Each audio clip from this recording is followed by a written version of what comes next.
aula 4 do módulo 4 do STHG, da turma de sábado do Iniciação à Teologia. Pois bem, o tríplice ofício de Cristo. Cristo, ele é profeta, ele é sacerdote e ele também é rei, tá? Os três ofícios de Cristo. O tríplice ofício de Cristo, ou munus triplex no latim, o qual ele exerceu tanto em seu estado de humilhação como no de exaltação, está figurado no Antigo Testamento nos ofícios profético, sacerdotal e no ofício real.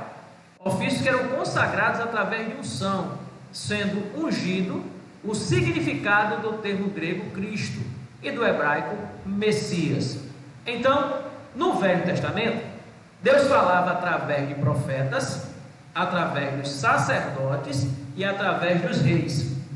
Quando veio a plenitude dos tempos, conforme Gálatas 4:4, Deus mandou o seu filho. E esse filho, ele tinha os três ofícios. Ele tanto era profeta, quanto era sacerdote, quanto rei. Profeta, sacerdote e rei, os três ofícios de Cristo, é a nossa aula de hoje. Vamos lá falar o que é um profeta primeiro, tá? O que é que você acha que é um profeta, Rejane? Rejane, profeta, o que é um profeta?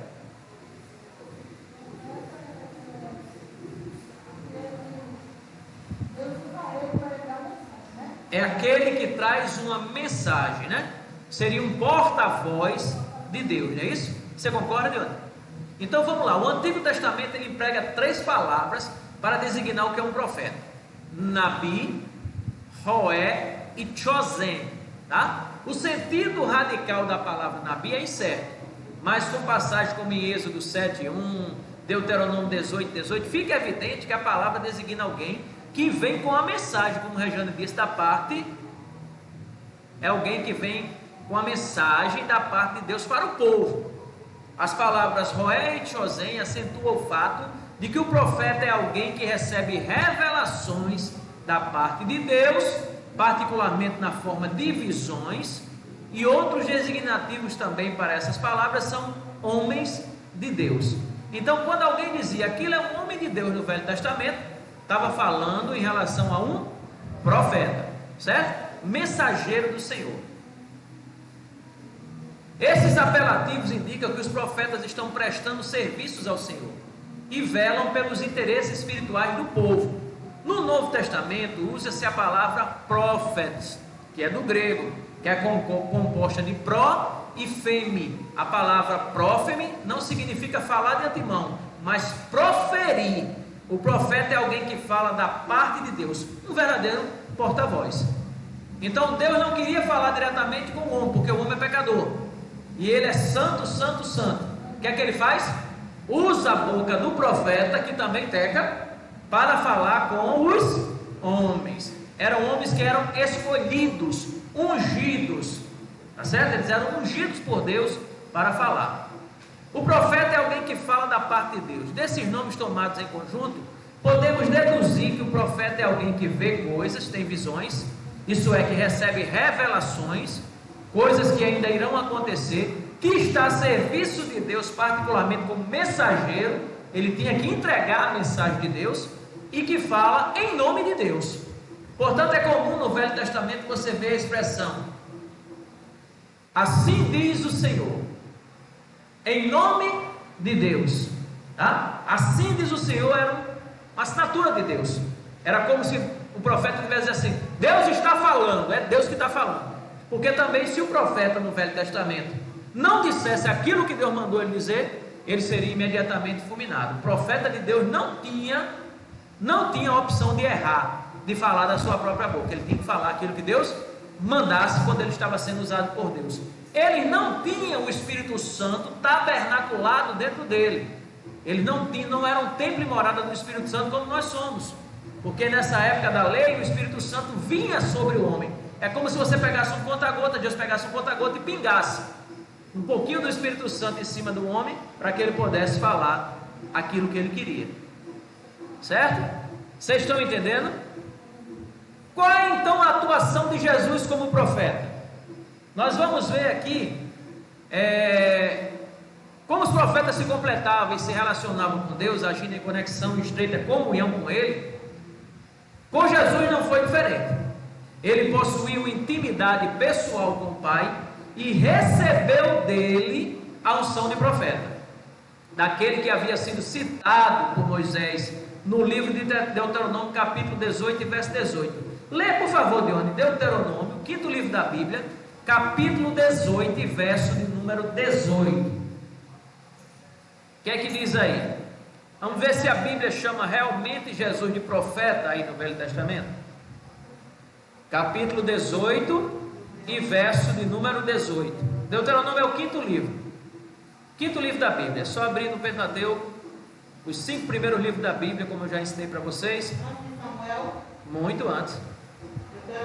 Deuteronômio capítulo 5 e verso 5.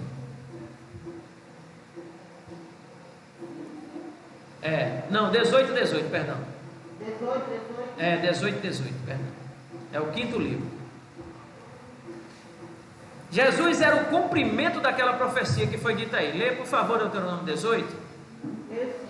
Eis que ressuscitarei um profeta do meio de seus irmãos, como tu, e porei as minhas palavras na sua boca, e ele lhes falará nada o que eu lhe ordenar. Ou seja, está falando de Jesus Cristo aí. Ele era o cumprimento daquela profecia de Moisés e tinha por finalidade atrair todo homem a se voltar para Deus, como se dava no princípio do seu plano original para o homem. Porque Deus, quando criou o homem, ele com o propósito do homem adorá-lo. Então ele mandou seu filho para restabelecer aquela comunhão que havia sido perdida lá no Éden por Adão.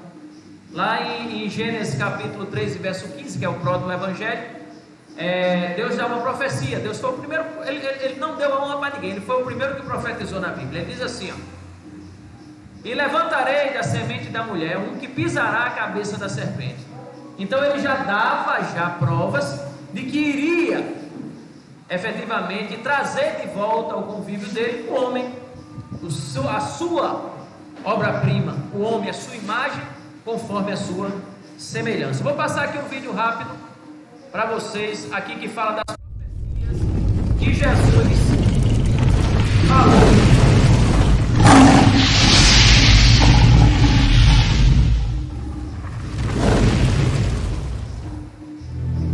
Estando com os discípulos no Monte das Oliveiras, Jesus ouviu deles a seguinte pergunta: que sinal haverá da tua vinda e da consumação do século? O mestre, então, enumerou vários sinais indicadores do seu retorno à terra.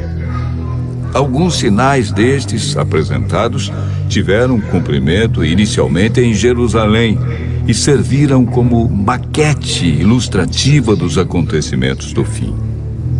Outros sinais, porém, estão se cumprindo agora, em nossos dias.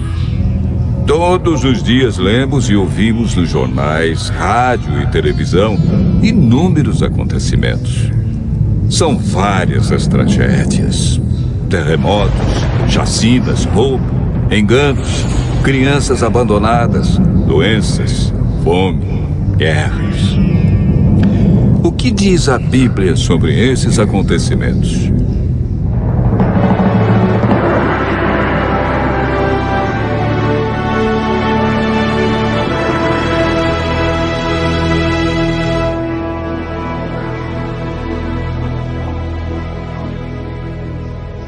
Vamos analisar os sinais que antecedem a sua volta em 3 partes.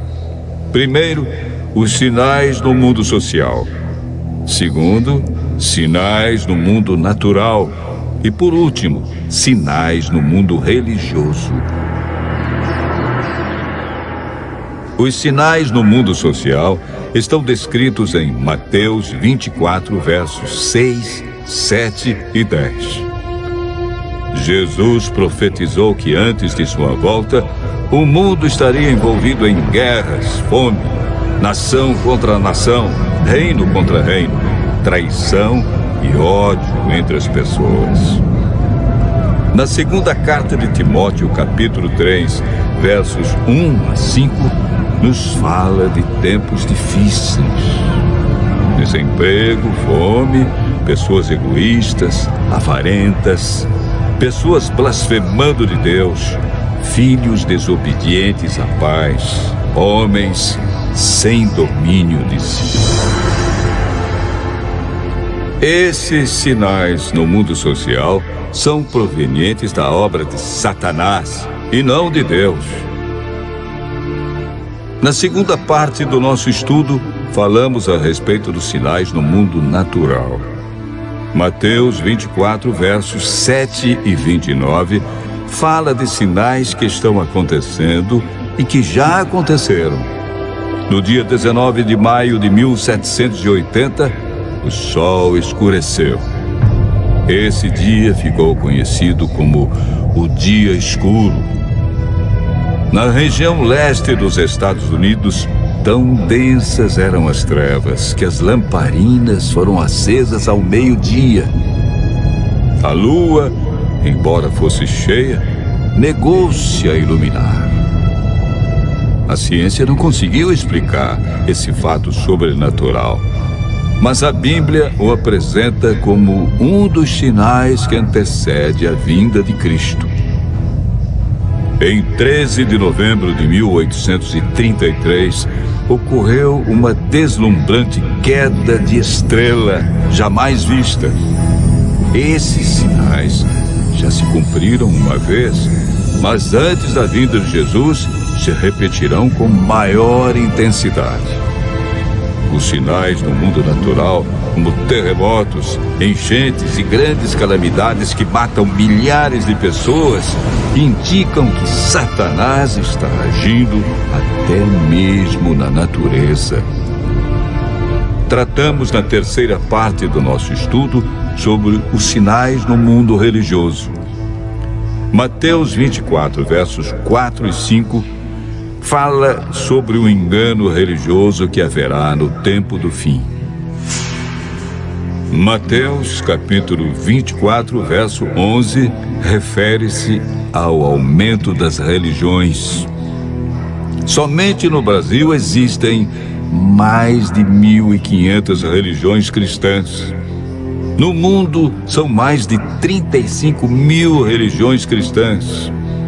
Jesus afirmou também que antes de sua vinda, os falsos cristos e falsos profetas operariam sinais e prodígios. Mas o que fazer diante de tantas religiões? O conselho de Jesus é claro. Ele diz: acautelai-vos para que ninguém vos engane, porque muitos virão em meu nome e enganarão a muitos.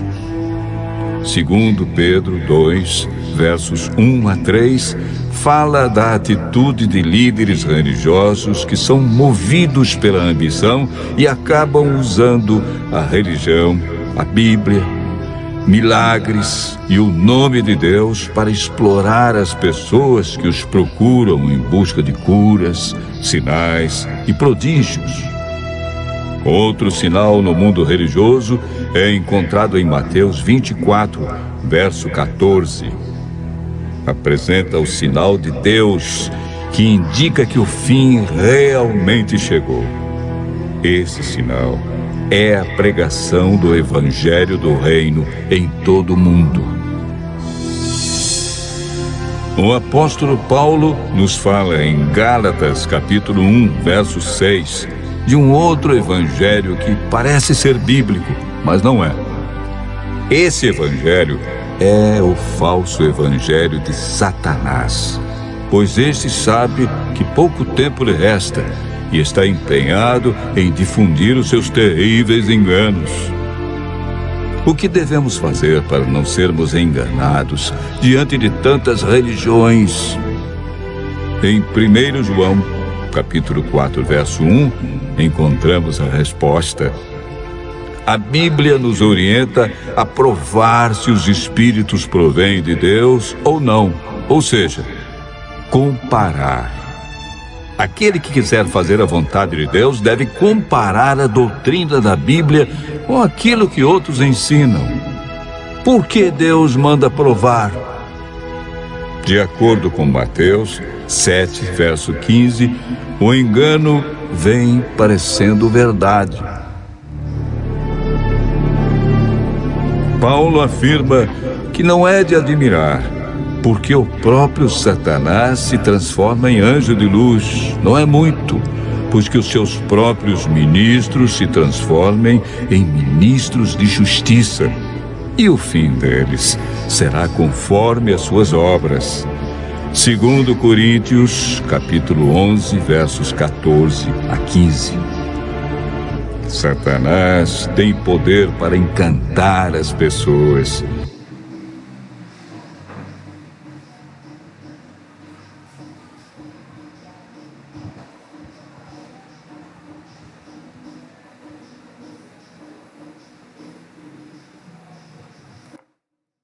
Bem, irmãos, então, como vocês viram, as profecias de Cristo, que aparecem em grande parte em Mateus capítulo 24, quando ele proferiu um sermão escatológico a respeito das últimas coisas, também aparecem em outros pontos da Bíblia. Abra aí, por favor, em Marcos capítulo 13. Marcos 13 diz que, ao sair Jesus do templo, disse-lhe um dos seus discípulos: Mestre, que pedras, que construções! Mas Jesus lhe disse: Vê estas grandes construções? Não ficará pedra sobre pedra que não seja derribada. Isso aconteceu literalmente em meados de 70, quando o general romano Tito invadiu, sitiando Jerusalém. E quando ele chegou no templo, esse templo muito suntuoso que ali tinha, cujo teto era completamente coberto com ouro, com pedras preciosas, ele foi e incendiou tudo. Então, o que acontece com o ouro quando ele é incendiado? Ele derrete e cai. E ele ficou aonde? Debaixo das pedras do templo. E aí, como precisavam retirar as pedras para tirarem o ouro, os romanos, realmente cumpriu-se literal aquilo que Jesus havia falado. Queridos, Jesus Cristo também como sacerdote. O sacerdote no contexto veterotestamentário, ou seja, no Velho Testamento, ele vai falar que aquilo que todo estudante de teologia percebe. Todo estudante das Escrituras, ele percebe que o Antigo Testamento destaca-se a figura do sacerdote. Era uma pessoa que era ungida por Deus, escolhida de uma tribo peculiar, para fazer o quê? Para oferecer sacrifícios, para que o pecado do povo fosse expiado, para que Deus não fosse propício, para que o homem não morresse. Ele precisava expiar os seus pecados através de sacrifício. Mesmo como questão cultural, na prática de ofertas e sacrifícios, que são uma constante no Velho Testamento, nas questões relativas ao pecado e a outras questões também. A função do sacerdote, em primeira instância, era interceder a Deus pelo povo e, consequentemente, também por si mesmo. Vimos que a relação de Deus com o homem era exercida em maior parte através dos profetas. Quando Deus queria falar, ele usava quem? Os profetas. Porém, a representação do povo para com Deus era possível somente a mediação e a atuação do sacerdote e do sumo sacerdote. Tá? Enquanto os profetas são predominantemente os porta-vozes de Deus e aplicam a palavra de Deus na situação dos seus contemporâneos, os sacerdotes são aqueles cuja função principal é de interceder por outros seres humanos na presença de Deus. Tá? Enquanto Deus falava através dos profetas, quando o homem queria falar com Deus, o que é que ele fazia? Procurava um sacerdote. Existia uma separação entre Deus e o homem muito grande. O homem não podia chegar diante de Deus, então Deus deu a incumbência a um sacerdote de oferecer um sacrifício de sangue, e aquele sacrifício ligava ele com Deus. Então, para entrar no Santo dos Santos, ou seja, na presença de Deus, somente os sacerdotes. Tá? De forma mais simples é o seguinte: o profeta é o representante de Deus diante da humanidade, e o sacerdote é o representante da humanidade diante de Deus. Tá? Enquanto os profetas eram o representante de Deus diante da humanidade, o sacerdote era o representante da humanidade diante do Deus Todo-Poderoso. O sacerdote é, portanto, um homem devidamente designado para agir em prol de outros homens nas coisas concernentes a Deus. A ideia que já no fundamento do ofício é que os homens, sendo pecadores, não teriam livre acesso a Deus. Portanto, deve-se designar alguém que tem em si mesmo esse direito, que foi dado por Deus também, ou que se haja concedido para que se aproxime de Deus em favor deles. Consequentemente, o sacerdote é, pela natureza do seu ofício, um mediador. Tá? Um sacerdote é designado para oferecer dons e sacrifícios pelos pecadores. A sua função, então, é reconciliar os homens com Deus, fazer expiação pelo pecado dos homens e apresentar suas pessoas, confissões e oferendas a Deus. Ele, o sacerdote, intercedia pelo povo. Isso não meramente como um homem pode orar por outro, mas recomendando a eficácia do seu sacrifício e a autoridade de seu ofício, com base sobre as quais as orações deveriam ser respondidas. Tá? Isso no Antigo Testamento. A passagem clássica na qual são dadas as verdadeiras características do sacerdote e na qual a sua obra é em parte designada, encontra-se lá em Hebreus capítulo 5. Verso 1 diz assim, Hebreus capítulo 5 e verso 1. Vou pegar a Bíblia aqui para fazer a leitura. Porque todo sumo sacerdote, sendo tomado dentre os homens, é constituído nas coisas concernentes a Deus, a favor dos homens, para oferecer tanto dons como sacrifícios pelos pecados, e é capaz de condoer-se dos ignorantes e dos que erram, pois também ele mesmo está rodeado de fraquezas. Ou seja, o sacerdote era alguém que tinha suas fraquezas, mas tinha sido designado por Deus com a missão de representar a humanidade diante dele. Ele era, na verdade, um mediador. Quando chega um réu diante de um juiz, ele não pode falar, a não ser que o juiz lhe dê a permissão. Mas o seu advogado foi constituído pela justiça, ou seja, pelo juiz, pelo magistrado, para falar em nome dele, sim ou não? Da mesma forma, o sacerdote trabalhava como um advogado, para falar diante do justo juiz que é Deus, em relação àquilo que o réu, o homem, tinha que se colocar. Aí nós damos continuidade dizendo assim, e por essa razão, versículo 3 de Hebreus 5, deve oferecer sacrifício pelos pecados, tanto do povo como de si mesmo. Ninguém, pois, toma essa honra para si mesmo, senão quando chamado por Deus, como aconteceu com Arão. Então os sacerdotes, eles vinham de uma linhagem chamada de arônica, ou seja, o sacerdócio segundo Arão. Tá? Versículo 5, assim também Cristo a si mesmo não se glorificou para se tornar sumo sacerdote, mas glorificou aquele que lhe disse, tu és meu filho, e hoje eu te gerei. Deus constituiu a Cristo para ser também o sumo sacerdote.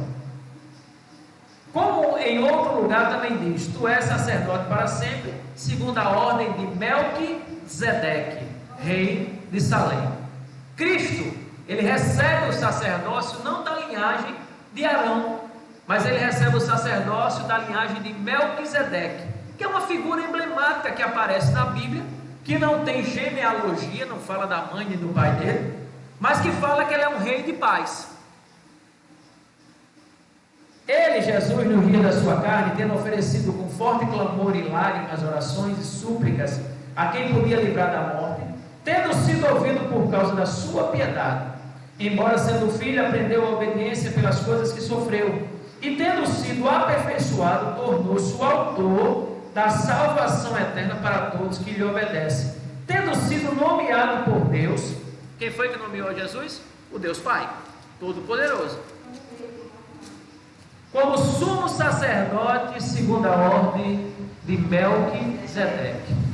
Então nós temos aí a confirmação de Cristo também como sacerdote. Ele foi profeta e nós vimos a sua profecia, mas ele também tinha o ofício de sacerdote, e é por isso que ele está aqui. O sacerdote, em Hebreus 5, diz que o sacerdote é tomado dentre os homens para ser o seu representante. diz que ele é constituído por Deus, diz que ele age no interesse dos homens, nas coisas pertencentes a Deus, isso é, nas questões religiosas ou espirituais, como queira. A sua obra especial consiste em oferecer dádivas e sacrifício pelos homens, mas a obra do sacerdote incluía mais do que isso. Ele também fazia intercessão pelo povo, está lá em Hebreus 7, 25. E os abençoava em nome de Deus, está lá em Levítico 9, 22. Só que Cristo, ele não fez um sacrifício, que era apenas então somente vicário, mas o sacrifício dele próprio, morrer na cruz do Calvário, e pelo seu sangue, rasgou o véu do templo de alto a baixo. E hoje nós temos acesso ao trono de Deus por esse sacrifício. Então ele não foi apenas um sumo sacerdote, ele foi o sumo sacerdote, aquele que veio para realmente entregar o sacrifício completo, pleno. Quando João Batista vê ele chegando, quando ele estava batizando, diz: eis o Cordeiro de Deus que tira o pecado do mundo. Ele não apenas cobriu os pecados, não fez apenas a expiação para a propiciação de Deus para com os homens, não, ele de uma vez por todas rasgou a cédula, querido. Não existe mais um pecado para te separar de Deus, se você estiver debaixo, é óbvio, do sangue de Jesus Cristo. Os profetas prediziam que Jesus viria como sacerdote eterno. Lá no Salmo 110, versículo 4, nós vamos ver isso. Quando ele veio, foi identificado como sumo sacerdote prometido. Hebreus 2, 17, 3, 1, 4, 14, 15, 5, 6, 10. O livro de Hebreus quase todo fala dessa questão sacerdotal de Cristo. Eu os encorajo a ler esse livro de Hebreus, muito bom, tá? E Jesus como sacerdote, conforme a ordem de Melquisedeque, ele evidencia que o seu sacrifício não era um sacrifício da lei, mas sim de uma nova dispensação. Era um sacrifício de graça, tá? Então Jesus morreu na cruz para nos dar o quê? A salvação. Essa salvação foi pela graça, mas não foi de graça. Teve um preço, e um preço de sangue que foi pago na cruz do Calvário. Ainda, queridos, falando a respeito disso, os sacerdotes, eles representavam o primeiro tabernáculo, onde eram realizados dia após dia os serviços sagrados e religiosos. Os sumos sacerdotes eram homens selecionados pela tribo dos levitas, tá? Designados a entrar no Santo dos Santos, ou seja, o segundo tabernáculo. A comparação que Paulo faz com Cristo é que o véu que separava o primeiro tabernáculo, que era o santo, o santíssimo, do Santo dos Santos, que era o segundo tabernáculo, tá? É justamente a comparação que ele faz a respeito de Cristo. E o véu que separava o primeiro tabernáculo do segundo tabernáculo seria a cruz. Então Cristo rasgou o véu do Santíssimo e entrou no Santo dos Santos, que é a cruz do Calvário. Por isso que a lei de Moisés e Jesus de Nazaré representam o primeiro tabernáculo, ou seja, a cruz em Cristo.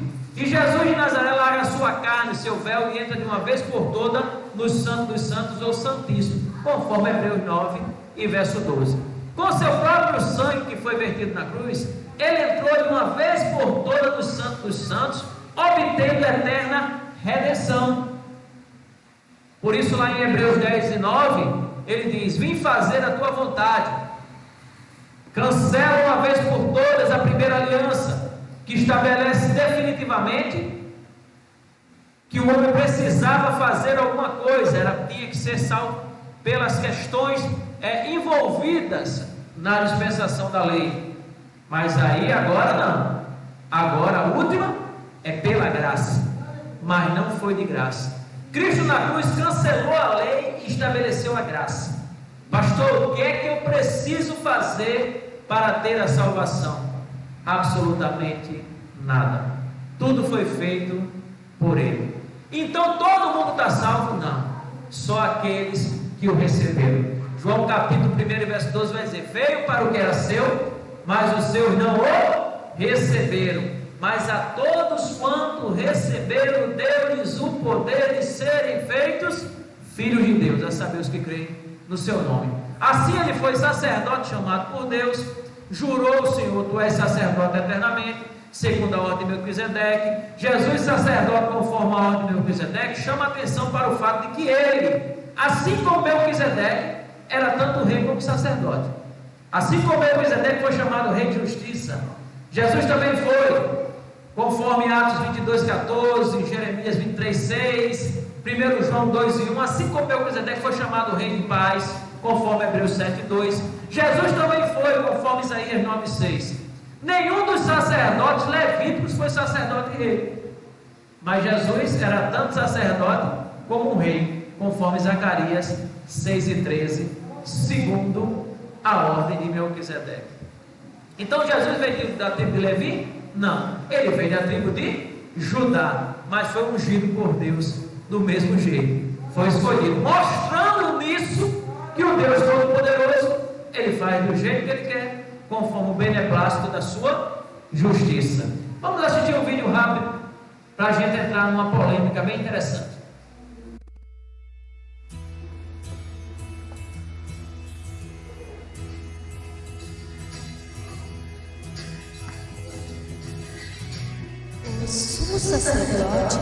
Os sacerdotes e os levitas eram pertencentes à família de Levi, mas a diferença era que os sacerdotes tinham que ser procedentes da família de Arão, e o sumo sacerdote tinha que ser da linhagem primogênita desta família. Os sacerdotes haviam sido distribuídos por Davi em 24 classes. Também, conforme a ordem de Davi, seu pai, ordenou as turmas dos sacerdotes nos seus ministérios, como também as dos levitas acerca dos seus cargos, para louvarem a Deus e ministrarem diante dos sacerdotes, segundo o que estava ordenado para cada dia, e os porteiros pelas suas turmas a cada porta, porque tal era o mandato de Davi, homem de Deus. Esta organização subsistia ainda na época de Jesus. Existiu no tempo de Herodes, rei da Judeia, um sacerdote chamado Zacarias, da ordem de Abias, e cuja mulher era das filhas de Arão. O nome dela era Isabel. E aconteceu que, exercendo ele o sacerdócio diante de Deus, na ordem da sua turma, segundo o costume sacerdotal, coube-lhe em sorte entrar no templo do Senhor para oferecer um incenso. E toda a multidão do povo estava fora, orando à hora do incenso. As funções sacerdotais consistiam, em parte, em queimar pela manhã e pela tarde um pouco de incenso no altarzinho de ouro colocado no lugar santo. E era também a sua função imolar as vítimas, colocar sua carne sobre o altar dos holocaustos e derramar seu sangue ao pé do mesmo altar. Também lhes competiam atestar oficialmente a cura dos leprosos. Falou mais o Senhor a Moisés e a Arão, dizendo: O homem, quando na pele da sua carne houver inchação, ou pústula, ou empola branca, que estiver na pele de sua carne como praga de lepra, então será levado a Arão, o sacerdote, ou a um de seus filhos, os sacerdotes. E o sacerdote examinará a praga na pele da carne. E aconteceu que, indo ele a Jerusalém, passou pelo meio de Samaria e da Galileia. E entrando numa certa aldeia, saíram-lhe ao encontro 10 homens leprosos, os quais pararam de longe, e levantaram a voz dizendo: Jesus, mestre, tem misericórdia de nós. E ele, vendo-os, disse-lhes: Ide e mostrai-vos aos sacerdotes. E aconteceu que, indo eles, ficaram limpos. Os sacerdotes também deveriam ensinar a lei de Deus aos demais israelitas. Um sacerdócio fora do padrão. Nem mesmo em Jerusalém, os sacerdotes estavam imunes às tentações que acompanhavam os privilégios do ofício que Deus lhe havia dado. Uma dessas tentações era preocupar-se tanto com a manutenção da ordem vigente que tudo o que lhes interessava era seu próprio conforto, levando a ignorar a situação espiritual do povo. Em muitos momentos, os profetas condenavam os sacerdotes porque estes desviavam o povo do caminho e não ensinavam a lei. Coisa espantosa e horrenda se anda fazendo na terra. Os profetas profetizam falsamente, e os sacerdotes dominam pelas mãos deles. E o meu povo assim o deseja. E que fareis no fim disso? É claro que havia exceções, como podemos ver no caso de Ezequiel, que era ao mesmo tempo profeta e sacerdote. Ele censura os sacerdotes negligentes e apóstatas. Os seus sacerdotes transgridem a minha lei e profanam as minhas coisas santas. Entre o santo e o profano não fazem diferença, nem discernem o impuro do puro, e de meus sábados escondem os seus olhos, e assim sou profanado no meio deles. A função sacerdotal de oferecer sacrifícios pelo pecado se tornou obsoleta pela morte de Cristo. O Novo Testamento, portanto, evita o termo sacerdote para os líderes da igreja, embora descreva como as pessoas eram chamadas para assumir outras funções sacerdotais. No Antigo Testamento, era a função dos sacerdotes possibilitar que o povo crescesse em conhecimento e santidade. Este continuou sendo um ideal para a igreja e a sua liderança no Novo Testamento.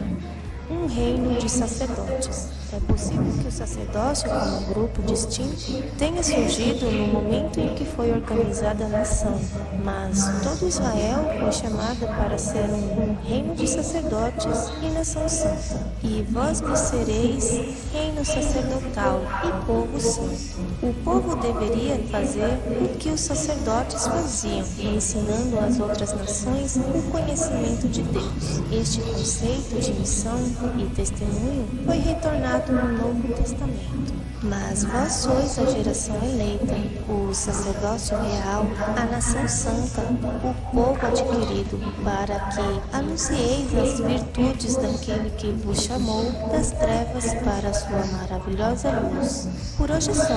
Não perca o próximo vídeo.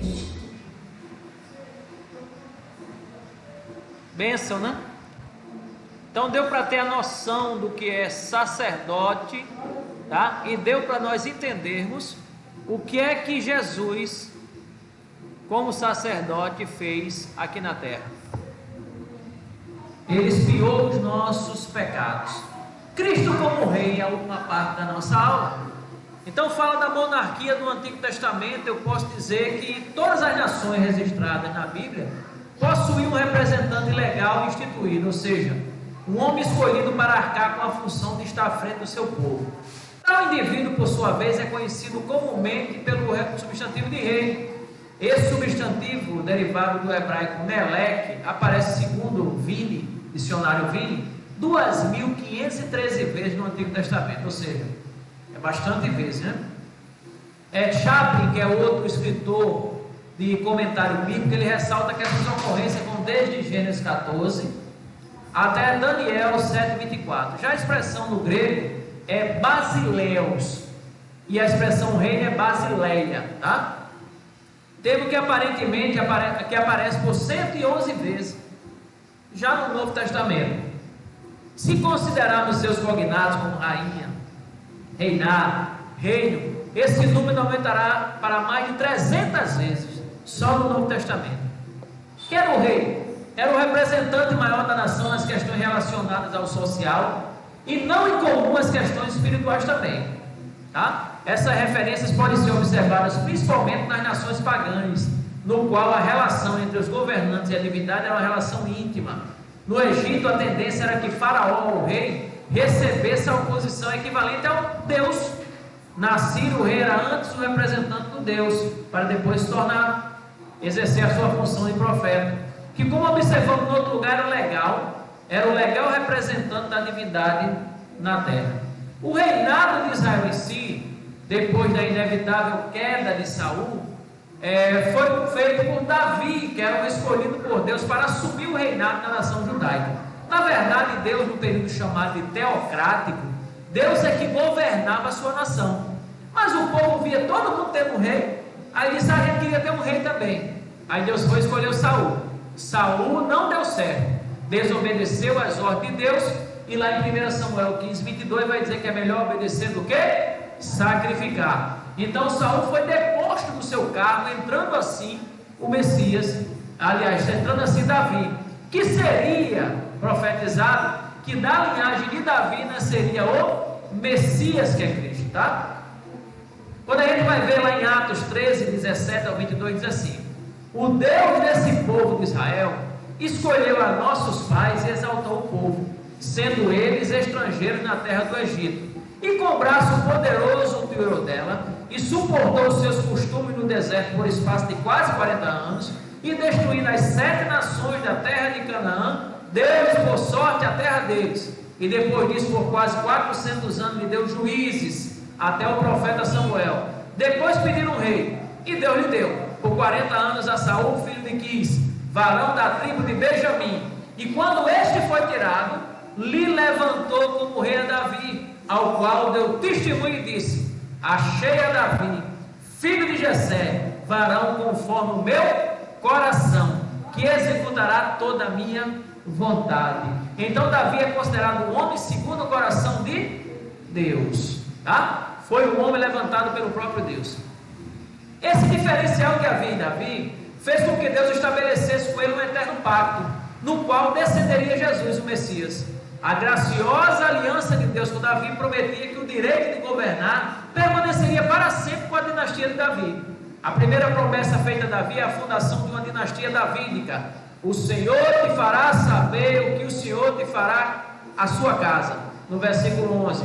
Depois da sua morte ele continuaria, estabeleceria o seu reino, Davi. Versículo 12.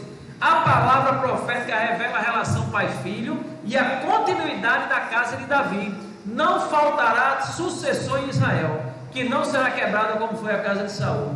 Ainda que esse filho venha pecar, será castigado, mas a benignidade não se apartará de ti, diz o Senhor nos versículos 14 e 15. Então Davi, da linhagem de Davi, veio Jesus.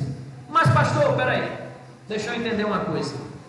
Davi veio de José. José era da descendência de Davi. Mas o pai de Jesus não era José. Maria não foi concebida pelo Espírito Santo? Sim. Não é? Então ele não seria da linhagem de José, portanto não seria descendente de Davi.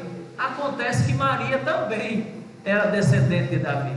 José e Maria eram parentes, primos, e por isso a linhagem se manteve. Espero que vocês tenham gostado da aula, tá? Eu sei que é uma aula bem extensa, mas a gente precisava disso para terminar a questão da cristologia, para nas próximas aulas nós entrarmos com a doutrina do Espírito Santo, certo de que nós fizemos aqui o nosso papel de cristão, que é crescer na graça e no conhecimento. Eu já agradeço a oportunidade, amém? Fiquemos de pé e vamos fazer uma oração antes de encerrarmos. Glória a Deus. Você que nos assiste em casa, muito obrigado pela sua participação. Nós estaremos depois enviando as outras aulas para você que não pôde assistir presencialmente. Fiquem na paz. Senhor meu Deus e meu Pai, muito obrigado mais uma vez por estarmos aqui, aprendemos um pouco mais da Tua Palavra. Agora, Senhor, leva-nos em paz, dá-nos um descanso merecido e que amanhã nós estejamos prontos, Pai, para nos levantarmos e cumprir novamente a Tua obra, fazendo aquilo que Te apraz, Pai. É o que Te pedimos, Te agradecemos e Te louvamos em nome de Jesus. Amém. Amém. Obrigado, queridos. Fiquem